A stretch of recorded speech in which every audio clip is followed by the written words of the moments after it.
ওয়া আইয়ুবা ইয নাদা রাব্বাহু আন্নী মাসসানিয়াদ-দুররু ওয়া আনতা আরহামুর রাহিমিন।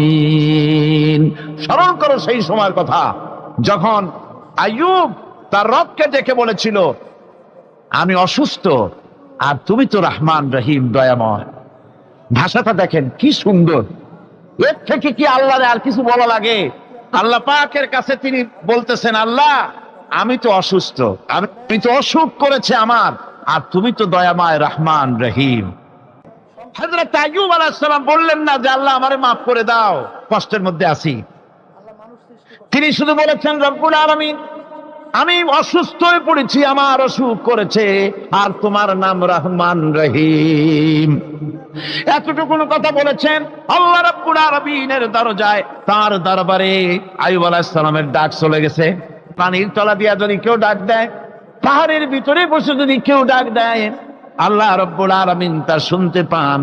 ইউনূস আলাইহিস সালাম মাছের পেটে বসে চিৎকার মেরেছিলেন, লা ইলাহা ইল্লা আনতা সুবহানাকা ইন্নী কুনতু মিনাজ জালিমিন। যিনি বলছিলেন, আয় আল্লাহ তাআলা আমি তোমার প্রশংসা করছি, তুমি ছাড়া উপাস্য নাই, মাবুদ নাই। আমি তোমার পবিত্রতা ঘোষণা করছি, আমি তো জালিমদের অন্তর্ভুক্ত হয়ে গেছি। বাস এতটুকুন কথাই বলেছেন।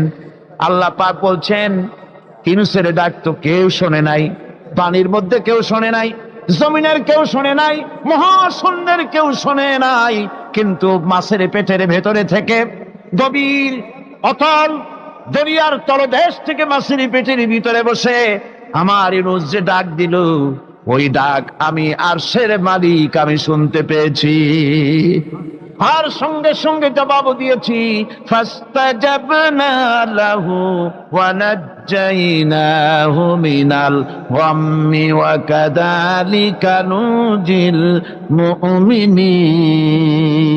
ডাকের সাড়া দিলাম, বিপদ দিয়া বাঁচায় দিলাম।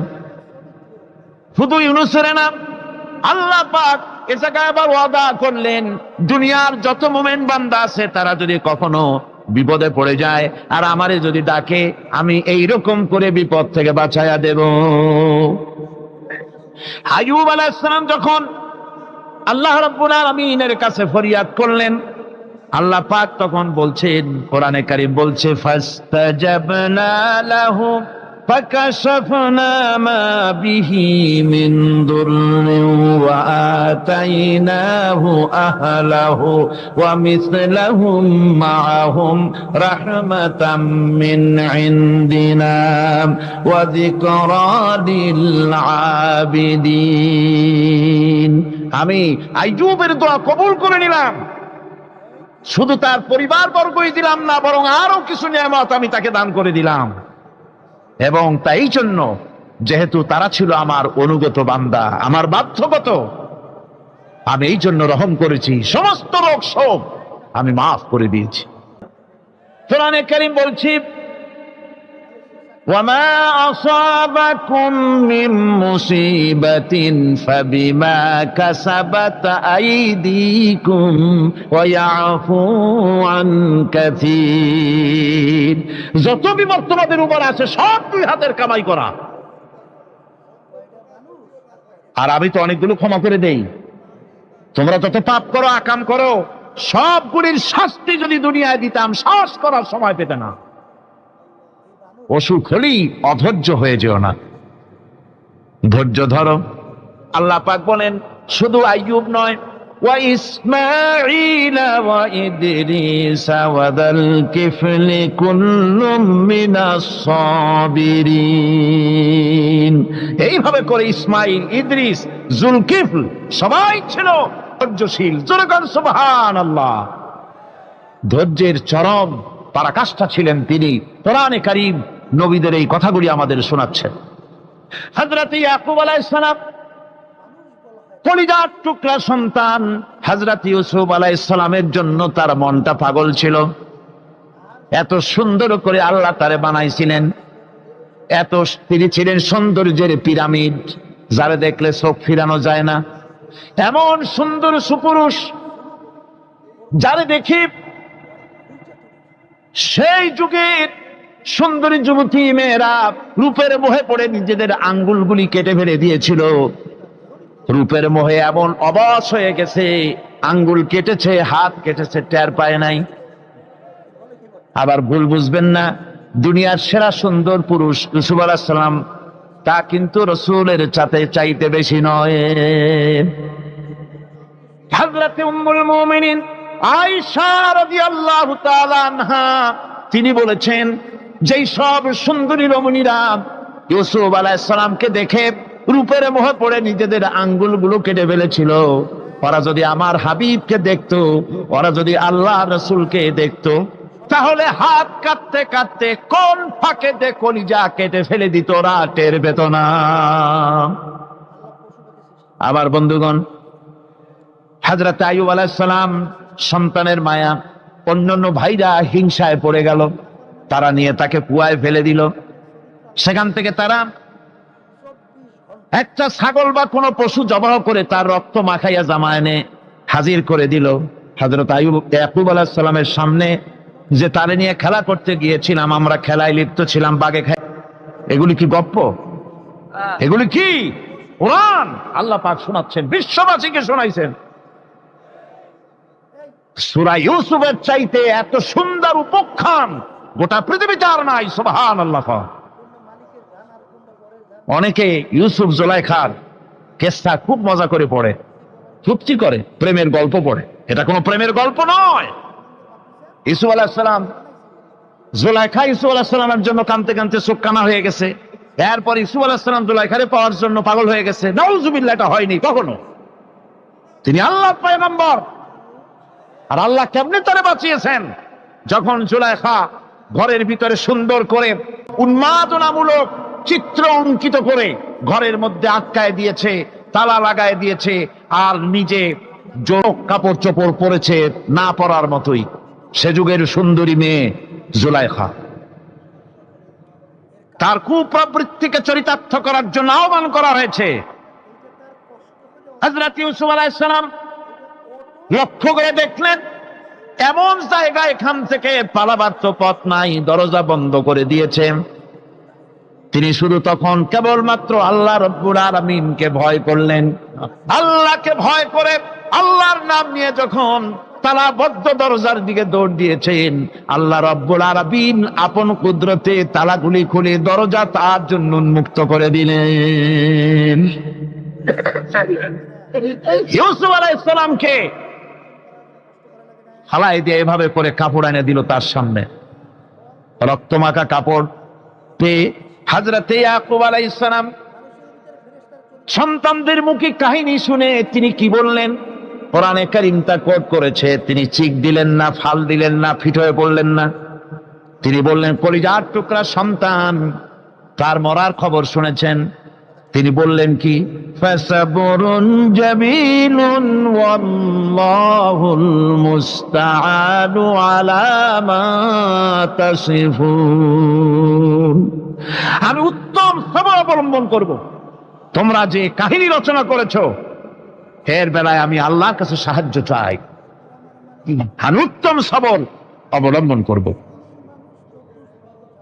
আমার ভাইয়েরা, 11 ভাই মনে করেছিল ইউসুফ আলাইহিস সালামকে মরণ কুয়ায় ফালাই দিছি। তারা তো ঠিক পায় নাই, এটা মরণ কুয়া না, এটা হচ্ছে একটা সুড়ঙ্গ, যাকে ইংরেজিতে বলে টানেল। এটা এমন একটা সুড়ঙ্গ, ওরা মনে করেছে মরণ কুয়া, কিন্তু আল্লাহ রাব্বুল আলামিন এই কুয়াতে এমন বানালেন, ওরা একদিকে ফালাই দিল মরণ কুয়ায়, এ কুয়ার আর এক মুখ দিয়া আল্লাহ রাব্বুল আলামিন ইউসুফ আলাইহিস সালামকে নিয়ে মিশরের সিংহাসনে বসায়া দিলেন। এটা মরণ কুয়া নয়, এটা রাজ সিংহাসনে বসার সুড়ঙ্গ পথ। ইউসুফ আলাইহিস সালাম আজ প্রেসিডেন্ট, সুবহানাল্লাহ, প্রেসিডেন্ট হয়ে বসে আছেন। ওদিকে কেনানে অভাব লেগে গেছে, সেখানকার মানুষেরা সাহায্য নিতে এসেছে, ওই 11 ভাইও আসছে। হযরত ইউসুফ আলাইহিস সালাম দেখি চিনে ফেলেছে, ওরা কিন্তু তখনও ঠিক পায় নাই। হযরত ইউসুফ আলাইহিস সালাম চিনে ফেলেছেন এখন কি করা উচিত? সবগুলাকে ঠ্যাং উপরের দিকে উঠাইয়া তারপরে সমানে ধোলাই দেওয়াইতেও স্বাভাবিক ছিল, আমাদের মতো মানুষ হইলে, ঠিক কিনা? হযরত ইউসুফ আলাইহিস সালাম তাদের সামনে পরিচয় দিলেন। তারা যখন বুঝতে পারলো, লজ্জায় তাদের মাথা হেট হয়ে গেল। হযরত তার এক তো লজ্জা, আর 2 নম্বরের ভয়, জান নিয়া কেনানে কেউ ফিরে যাইতে পারবো না। এখন অবস্থা হয়েছে যে জীবনই যায় নাকি এখানে। হযরত ইউসুফ আলাইহিস সালাম ভাইদের এই করুণ দুরবস্থা বুঝতে পারলেন, বুঝে চরম ধৈর্য ধরে তিনি কি বললেন? তিনি বললেন, লা তাসরিবা আলাইকুমুল ইয়াউম। ও ভাইরা, তোমাদের বিরুদ্ধে আমার কোনো ক্ষোভ নাই, দুঃখ নাই, বিদ্বেষ নাই, হিংসা নাই, আল্লাহর রাস্তে মাফ করে দিলাম। আল্লাহু আকবার, সুবহানাল্লাহ। এর নাম পয়গম্বর। এর নাম কি? পয়গম্বর। হযরত ইউসুফ আলাইহিস সালাম বিনিয়ামিনকে কাছে নিয়ে পরিচয় দিলেন তার ভাইদের সামনে। কোরআনে কারীম বলছে, ক্বালা আনা ইউসুফ ওয়া হাদা আখি قد من الله علينا إنه من يتقي ويصبر فإن الله لا يضيع أجر المحسنين। আমি ইউসুফ, আর এই হচ্ছে আমার ভাই। আল্লাহ আমাদের উপর ইহসান করেছেন।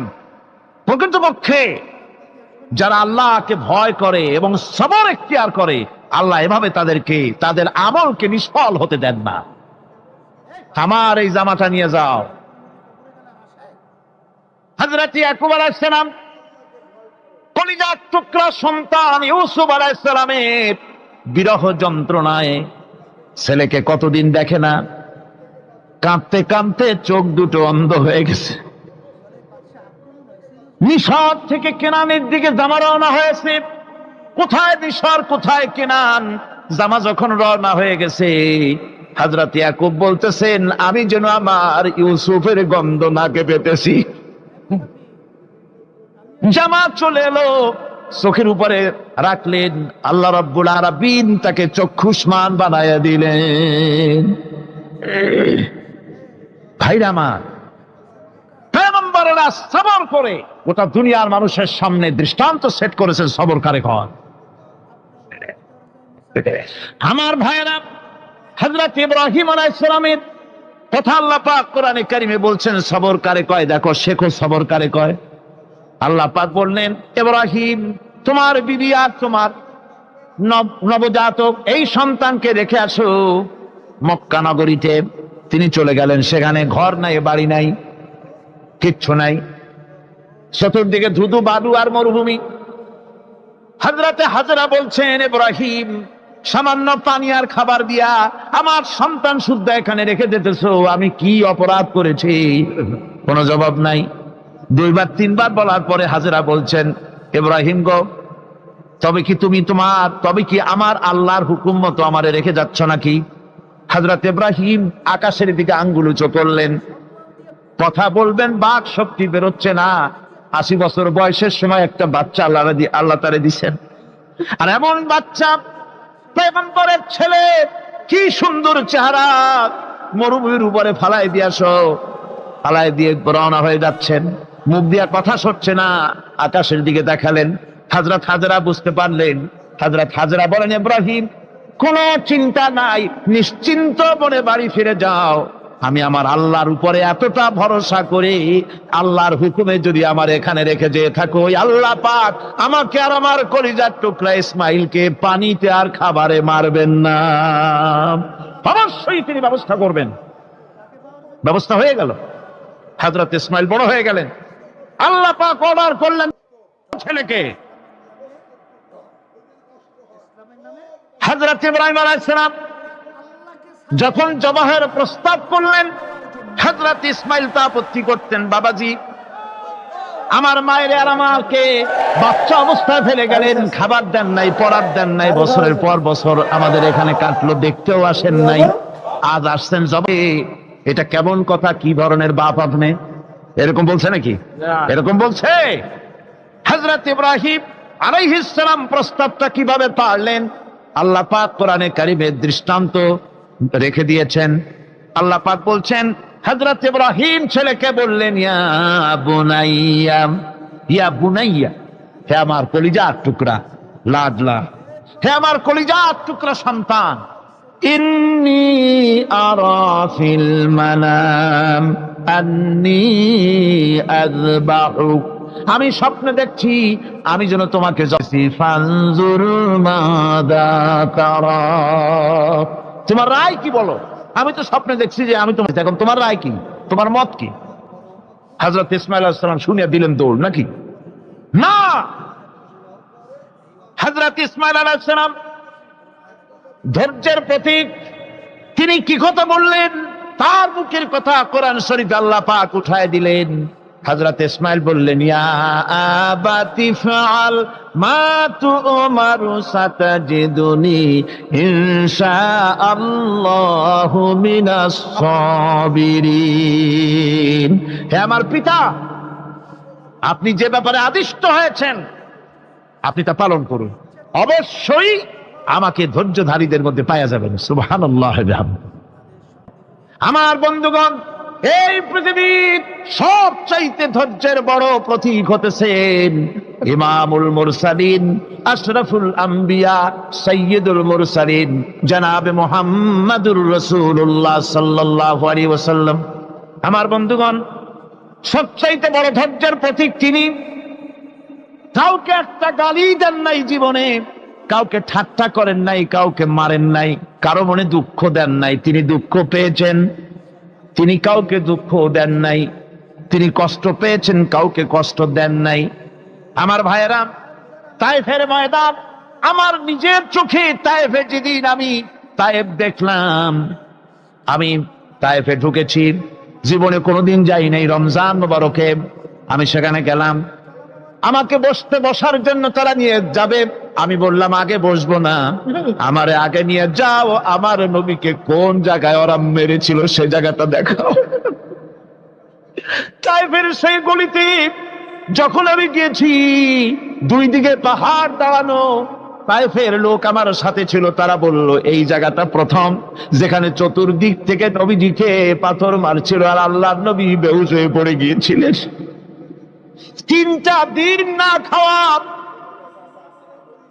হযরতে খাদিজা নাই, আবু তালিব নাই, মক্কায় জায়গা নাই পা রাখার। নবীজি 3টা দিন ঘুরলেন। নেতারা বলল, তুমি যদি নবী ভাবে তো এতিম হলে কেন? আল্লাহ নবী বানাবার জন্য কি একটা ধনী মানুষ পায় নাই? তোমার মতো এতিম আর গরিবের নবী বানাইলো কেন? আল্লাহ নবী 3 দিন পর যখন দেখলেন কেউ দাওয়াত শোনে না, কেউ মানে না, কেউ গ্রহণ করে না, তখন তিনি নেতাদের অনুরোধ করলেন, ঠিক আছে দাওয়াত তো কবুল করলে না, তবে একটা কাজ করো, অন্তত আমি যে তায়েফে আসছিলাম এই খবরটা মক্কায় দিও না, ওরা আরো অত্যাচার বাড়ায় দেবে। এই কাফিরগুলি খবর তো মক্কায় পাঠালো, আর সমস্ত যুবকদেরকে লেলিয়ে দিল। যুবকেরা চতুর্দিকে দাঁড়াইছে, রাসূলকে পাথর মারা শুরু করে দিল। আমি যখন রেল লাইনের থেকে হাঁটি, যখন রেল লাইন কোনো সময় দেখি, রেলের পাথরগুলি, রেল লাইনের পাথরগুলি দেখলে আমার মাথায় যেন কেন তাইফের কথা মনে এসে যায়।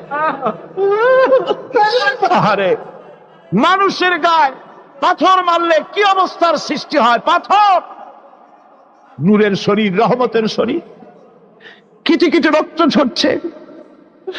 নবীজিকে জোর করে উঠাইয়া জবরদস্তি করে হাঁটার জন্য তারা ধাক্কা মারতেছে। আবার কিছুদিন গিয়ে নবীজি আবার বেহুশ হয়ে পড়েছেন, এইখান থেকে আবার উঠাইছে, আবার ধাক্কা মারতেছে। 3 নম্বরের আর একটা জায়গা আছে যেখানে ভাঙ্গা একটা মসজিদ। তাইফের লোকেরা আমাকে বলল এই জায়গাটা হলো শেষ জায়গা যেখানে রাসূল করিম 3য়-বারের মতো বেহুশ হয়েছিলেন, এখানেই হুজুরের রক্ত ঝরেছে বেশি। 2 রাকাত নামাজ পড়লাম, সিজদায় পড়ে এমন কান্না কাঁদলাম আল্লাহর কাছে। নবীজি যখন হুঁশ এসেছে, হযরতে জিবরাইল বলেন, ইয়া রাসূলুল্লাহ, আপনার এই কষ্ট দেখে ফেরেশতারা কাঁদতেছে, আপনি অনুমতি দিয়ে দেন এই 2 পাহাড়কে মিলাইয়া সমস্ত তায়েফবাসী কাফেরগুলি মাটির সাথে মিশাইয়া দেই। নবীজি বললেন, জিবরাইল আমি যদি হুকুম করি আর আমার হুকুম মতো যদি এই কাম করো, একটা কাফেরও যদি না বাঁচে তাহলে কার মুখে পৌঁছাবো লা ইলাহা ইল্লাল্লাহু মুহাম্মাদুর রাসূলুল্লাহ। আমার ভাইরা, হুজুর সাল্লাল্লাহু আলাইহি ওয়াসাল্লাম উঠে বসলেন। এমন সময় হযরতে যায়েদ শরীরের রক্তগুলি মুছে দিতেছেন। হুজুর সাল্লাল্লাহু আলাইহি ওয়াসাল্লাম বসে দুইখানা হাত উত্তোলন করলেন। নবীজির চোখ থেকে পানি গড়ায় পড়তেছে। আরে কেউ নাই, আল্লাহ ছাড়া কেউ নাই সাহায্য করার। নবীজি হাত তুলে মোনাজাত করতেছেন, চোখ দিয়া পানি পড়ে দাড়ি ভিজে পড়তেছে, গায়ে দিয়া রক্ত ঝরতেছে। নবীজি কি দোয়াটা করলেন? বদদোয়া করলেন না, গজব দিতে বললেন না। নবীজি দোয়া করলেন, রব্বুল আলামিন, এই তায়েফের লোকেরা আজকে আমার সাথে যে ব্যবহারটা করেছে, ওরা বোঝে নাই যে আমি তোমার নবী, ওরা বোঝে নাই যে আমি তোমার রাসূল।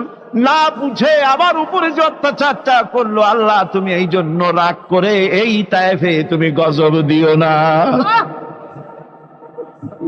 আল্লাহ পাক পরবর্তী সময় হুজুরকে স্মরণ করাই দিলেন, ওয়ামা আরসালনাকা ইল্লা রাহমাতাল লিল আলামিন। ও নবী, আপনি হচ্ছেন আমার সমস্ত সৃষ্টি জগতের জন্য, আপনি আমার বাবা, আমার গোটা বিশ্বের জন্য আপনার, আমার সৃষ্টি জগতের জন্য আপনি আমার করুণা। একটা লোক রাসূলের এই কষ্ট দেখে বাগান থেকে এক গ্লাস আঙ্গুরের শরবত এনে হাজির করেছে। এত কষ্টের পর 3 দিনের না খাওয়া আঙ্গুরের একটা শরবত পাইয়া হুজুর খুব খুশি হলেন। শরবত গ্লাস পান করে হুজুর বলছেন, তোমার নাম না আত্তাস? তিনি বলছেন, হ্যাঁ হুজুর, আমার নাম আত্তাস। তোমার বাড়ি না ইউনূস আলাইহিস সালামের গ্রামে? বলে, হ্যাঁ আমার বাড়ি সেই গ্রামে। তা আপনি কি করে জানলেন আমার নাম আত্তাস আর আমার বাড়ি ইউনূস আলাইহিস সালামের গ্রামে? আপনি জানলেন কি করে? হুজুর বললেন, আমি নবী, হযরত ইউনূস নবী, একজন নবীর খবর আর একজন নবীর কাছে থাকে। রাসূল করিম সাল্লাল্লাহু আলাইহি ওয়াসাল্লাম সবর ইখতিয়ার করেছিলেন, ধৈর্য অবলম্বন করেছিলেন, আর আল্লাহ পাক তাকে নির্দেশ করেছেন, সবর করো। ওয়াত্তাবি' মা ইউহা ইলাইকা ওয়াসবির হাত্তা ইয়াহকুমাল্লাহ। তুমি কেবল সেই জিনিসের অনুসরণ করো যা আমি তোমার প্রতি অবতীর্ণ করেছি। আমি আপনার উপরে যেটা অবতীর্ণ করেছি ওটার অনুসরণ করুন, আর সবর ইখতিয়ার করুন যতক্ষণ না আল্লাহর পক্ষ থেকে চূড়ান্ত ফয়সালা না আসে। ধৈর্য ধরুন, ধৈর্য ধরুন। আমার ভাইরা, কাফেরদের নির্যাতনের মোকাবেলায় আল্লাহ পাক তার হাবিবকে সান্ত্বনা দিয়েছেন। যখন কাফেররা নির্যাতন করতেছে, হারে হযরতে বেলাল নির্যাতিত, হযরতে সুমাইয়া নির্যাতিতা, হযরতে খাব্বাব, হযরতে খুবাইব, হযরতে আম্মার রিদওয়ানুল্লাহি তাআলা আলাইহিম আজমাইন, এত মার হতেছে। হযরতে ওমর হযরতে খাব্বাব রাদিয়াল্লাহু তাআলা আনহুকে খোলা গায়ে দেখে বলছিলেন, খাব্বাব রে, তোমার পিঠে এত গর্ত কেন? এত গর্তওয়ালা পিঠ তো আমি মানুষের দেখি নাই, এত চিকুন কোমরওয়ালা মানুষও তো দেখি নাই। তিনি বলেছেন, ওমর তুমি কি ভুলে গেছ? ইসলাম কবুল করার অপরাধী কাফির বেঈমানেরা আগুন জ্বালায়া আংটা আগুনের উপরে শোয়াছে, আমি যেন নড়াচড়া করতে না পারি সেজন্য আমার চাপা দিয়ে রেখেছিল। গায়ের চর্বি আর রক্ত গলে গলে পড়ে আগুন নিবেছে, আর আগুন গোশত পুড়ে যে পিঠের মধ্যে প্রবেশ করেছিল আজও পর্যন্ত পিঠের সেই গর্ত সেরে যায় নাই। এভাবে অত্যাচার হচ্ছিল সাহাবীদের উপর। আল্লাহ রাব্বুল আলামিন তার হাবিবকে সান্ত্বনা দিলেন, ওয়াসবির ওয়ামা সাবরুকা ইল্লা বিল্লাহি ওয়ালা তাহজান আলাইহিম ওয়ালা তাকু ফি গায়তিম মিম্মা ইয়ামকুরুন। হে রাসূল, সবরের সাথে কাজ করতে থাকুন। আপনার এই সবরের তৌফিক তো আল্লাহই দিয়েছেন, আর ওদের সমস্ত ষড়যন্ত্র, ওদের অপকৌশলে আপনি দুঃখিত হবেন না, চিন্তা করবেন না, ভারাক্রান্ত হবেন না। আপনি নিশ্চিত থাকুন। ওয়াসবির লিহুকমি রাব্বিকা ফাইন্নাকা বিআয়ুনিনা। হে নবী, আপনার রবের চূড়ান্ত ফয়সালা আসা পর্যন্ত ধৈর্য ধারণ করুন। আপনি তো আমার চোখের সামনে। সুবহানাল্লাহ, সুবহানাল্লাহ। আপনি আমার চোখের সামনে, কে আপনাকে কি করবে আমি দেখবো না? সুবহানাল্লাহ। ওরা চায় আপনাকে দুনিয়া থেকে মিটাই দিতে, আর আমি চাই ওয়ারাফানা লাকা যিকরাক, আপনার প্রশংসা তো হবে গোটা বিশ্ব জুড়ে, সর্বত্র ছড়িয়ে যাবে আপনার নাম। সুবহানাল্লাহ বিহামদিহি। আল্লাহ পাক অন্যত্র বলেছেন, ওয়ালাকাদ কুযযিবাত রুসুলুম মিন ক্বাবলিকা ফাসাবারু আলা মা কুযযিবু ওয়া উযু হাত্তা আতাহুম নাসরুনা। হে মুহাম্মদ সাল্লাল্লাহু আলাইহি ওয়াসাল্লাম, আপনার পূর্বে অসংখ্য নবী রাসূল এই পৃথিবীতে আসছে এবং জুলুম আর নির্যাতনের শিকার তারা হয়েছেন। অবশেষে তাদের প্রতি আল্লাহর সাহায্য এসেছে। সুতরাং আপনাকেও ধৈর্য ধারণ করতে হবে। ধৈর্য ছাড়া কোনো পথ নাই। ধৈর্য আপনাকে ধারণ করতেই হবে। আর এই ধৈর্য ধারণ করলে পরে আল্লাহর চূড়ান্ত ফয়সালা আসবে, তখন আল্লাহ পাক মেহেরবানি করবেন। আমার ভাইরা, এই ধৈর্য পৃথিবীর সমস্ত পয়গম্বররা ধৈর্য অবলম্বন করেছেন, কখনো অধৈর্য হন নাই। দিন কায়েমের সংগ্রামে নবী রাসূলগণ দারুণ ভাবে সবর ইখতিয়ার করেছেন। বৃদ্ধবাদীদের সকল রকমের নির্যাতন, অপকৌশল, ষড়যন্ত্র, এই সব কিছু মোকাবেলা করেছেন ধৈর্যের নীতি অবলম্বন করি। কখনো ধৈর্যচ্যুতি তাদের মধ্যে ঘটেনি, বরং আল্লাহ রাব্বুল আলামিন তাদের প্রতি সন্তুষ্ট হয়েছেন। যারা এই ধৈর্য ধরেছে তাদের উপরে সন্তুষ্ট হয়ে আল্লাহ রাব্বুল আলামিন বলেছেন, ওয়া কাআইয়্যিম মিন নাবিয়্যিন কাতালা মাআহু রিব্বিয়ুন কাসীর। এর আগে অনেক নবী এসেছিলেন যাদের সাথে বহু আল্লাহওয়ালা লোক লড়াই করেছেন। فما وهنوا لما أصابهم في سبيل الله وما ضعفوا وما استكانوا। আল্লাহর পথে তাদের উপর যত বিপদ এসেছিল তারা হতাশ হয়ে পড়েন নাই, দুর্বলতা দেখাননি, বাতিলের সামনে মাথাও নত করেন। ওয়াল্লাহু ইউহিব্বুস সাবিরিন। আর আল্লাহ পাক ধৈর্যশীল যারা, তাদেরকে আল্লাহ পাক ভালোবাসেন। আমার ভাইরা, ধৈর্যের পরিচয় রাসূল করিম সাল্লাল্লাহু আলাইহি ওয়াসাল্লাম উহুদের ময়দানে যখন আক্রান্ত হয়ে গেলেন, চতুর্দিকে কাফেররা ঘিরে ধরেছে, বাঁচার কোনো পথ নাই। সাহাবায়ে কেরাম রাসূলকে পাহারা দিলেন। যারা রাসূলকে পাহারা দিতে দাঁড়াইছেন, জীবন দিয়া পাহারা দিতে দাঁড়ায় গেছে। রাসূলের দিকে মুখ দিয়া, পিঠটা বাইরের দিকে দিয়ে রাসূলকে পাহারা দেওয়া শুরু করেছেন। হুজুরকে পাহারা দিতে যারা দাঁড়িয়েছিলেন, কাফের কর্তৃক নিক্ষিপ্ত কি তীরগুলি এসে যখন বিঁধতেছিল, শুধু একজন সাহাবী হযরত তালহার পিঠের ভিতরে রাসূলকে হেফাজতের জন্য আসে। এক অসতর্ক মুহূর্তে নবীজির দান্দান মোবারক শহীদ হয়ে গেল, শিরস্থান ভেঙে গেল, লোহার কড়া প্রবিষ্ট হয়ে গেল কপালের ভিতরে। হুজুর মাথা ঘুরে পড়ে গেলেন। হযরত আবু উবাইদা রাদিয়াল্লাহু তাআলা আনহু হুজুরের মস্তক মোবারককে করে করে নিয়ে তারপরে বহু কষ্ট করে মাথা থেকে লোহার কড়া বের করলেন। এবার ওই কড়ার ছিদ্র দিয়ে রক্ত আসতেছে, মুখ দিয়ে রক্ত পড়তেছে, দাড়ি ভিজে যাচ্ছে।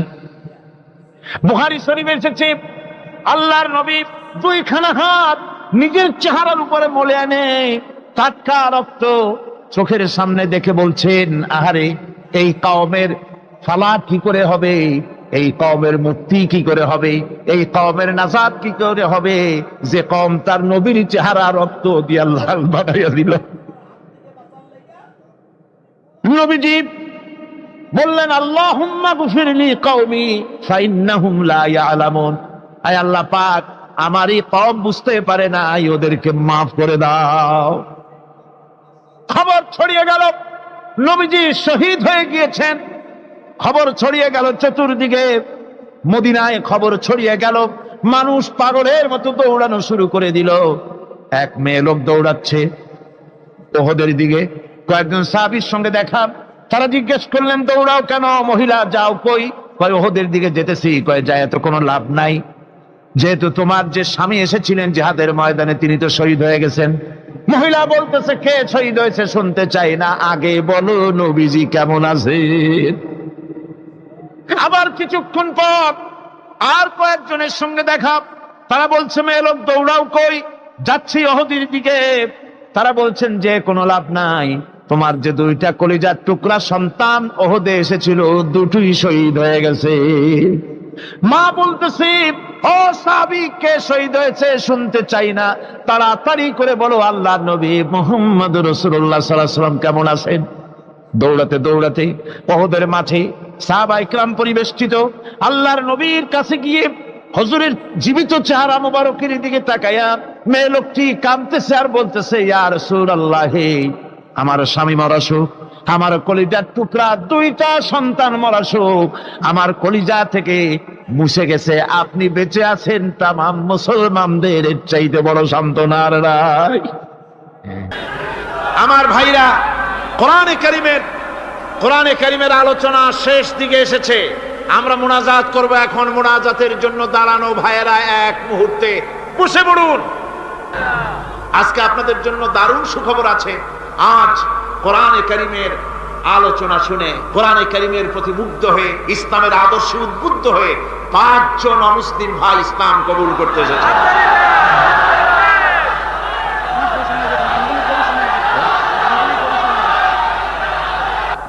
ভেতরে যারা ইসলাম কবুল করবেন তারা আমার সাথে পড়েন, আপনারাও পড়েন, সবাই পড়েন লা ইলাহা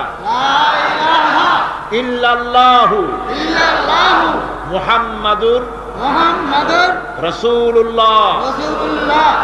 আল্লাহ ছাড়া কোনো ইলাহ নাই, মাবুদ নাই, উপাস্য নাই।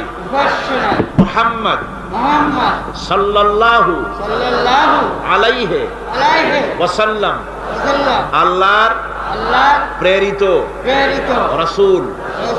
আশহাদু আন লা ইলাহা ইল্লাল্লাহু ওয়াহদাহু লা শারীকা লাহু ওয়া আশহাদু আন্না মুহাম্মাদান আবদুহু ওয়া রাসূলুহু।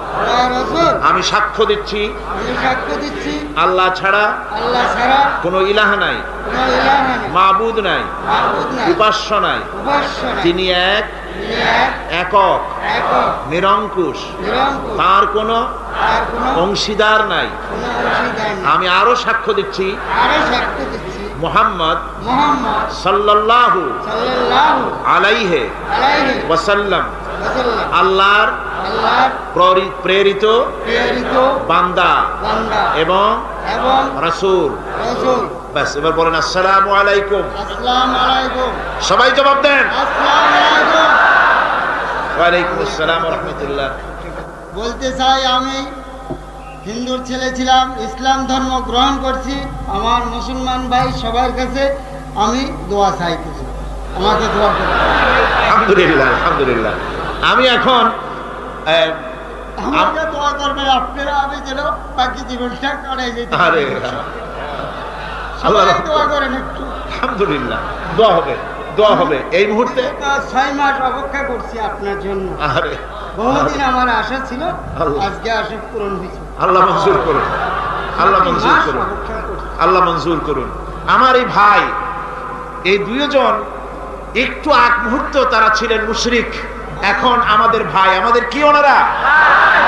ওনাদের অবস্থা এখন এই হয়েছে, ওনার চোখে ধর্মে কিছু না, বৌদ্ধ ধর্ম এটা কিছু নেই, সব জায়গায় ঘুরেছিলাম, ওদের ধর্মের ভিতরে কিছু নেই। আল্লাহ কালাম ছাড়া কিছু না। সুবহানাল্লাহ। মুসলমান মুসলমান কিছু করে, আল্লাহর কালাম ছাড়া কিছু না। আলহামদুলিল্লাহ। আমি এখন তাদেরকে বুকে জড়িয়ে ধরে এই বিশাল জনসমুদ্রের পক্ষ থেকে আমি তাদেরকে সম্মানিত করছি।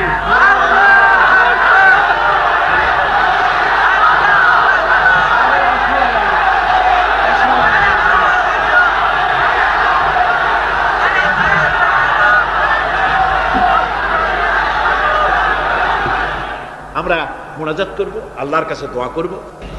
আল্লাহুম্মা আমিন।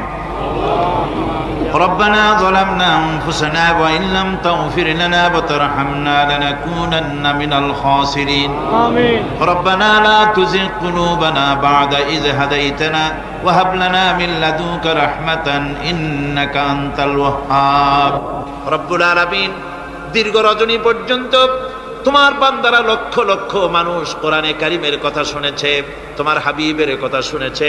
আয় আল্লাহ তাআলা, তুমি দয়া করে মেহেরবানি করে তেলাওয়াত এবং দরুদ ও সালামের সওয়াব রাসূল করিম সাল্লাল্লাহু আলাইহি ওয়াসাল্লামের রূহ মুবারকে পৌঁছিয়ে দাও। ربنا تقبل منا إنك أنت السميع العليم وتب علينا إنك أنت التواب الرحيم سبحان ربك رب العزة عما يصفون وسلام على المرسلين الحمد لله رب العالمين واجعل آخر كلمة عند الموت لا إله إلا الله محمد رسول